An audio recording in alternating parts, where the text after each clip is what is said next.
ఈ దుర్బోధన వెనకేసుకొచ్చేవాడు ఎవడైనా ఉంటే మీతో చర్చ అయ్యేది కాదు, డైరెక్ట్ డిబేటే. మీరు వాక్యాన్ని ఎంత రాంగ్ ఇంటర్ప్రిటేషన్ ఇస్తారో నాకు తెలుసు. ఎన్నో ప్రశ్నలకు మీకు సమాధానం చెప్పాను నాకు తెలుసు. వీళ్ళ గురువులు ఎవరైతే ఉన్నారో వీళ్ళ గురువు తెలియని అనేక వాక్యాలకు నేను జవాబు చెప్పాను నాకు తెలుసు. టెక్స్ట్ తెలియదు, బేసిక్స్ తెలియదు, థియాలజీ అంటే తెలియదు. ఎందుకంటే మీ దుర్బోధల సంఘాలను పాడు చేస్తున్నారు.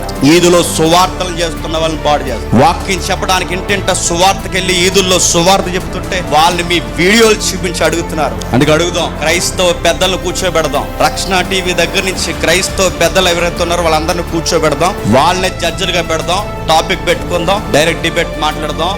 ఏవైతే ఇప్పుడు స్లోగన్స్ చెప్పారో ఈ స్లోగన్స్ అన్నిటి మీద డైరెక్ట్ డిస్కషన్ గా డిబేటే స్టార్ట్ చేయాలి. ఒప్పుకు పట్టాం ఎందుకులే అనుకున్నాం. మరీ రక్షణ సిద్ధాంతాన్ని తీసేస్తే చూస్తూ ఊరుకుంటామా? సత్యం అడిగినాడు ఎవడ గుండెైనా రగిలిపోద్ది. అందుకే మా గుండెల్లో వచ్చిన ఆవేశం నుంచి మిమ్మల్ని డైరెక్ట్ గా ఫైట్ చేస్తాం.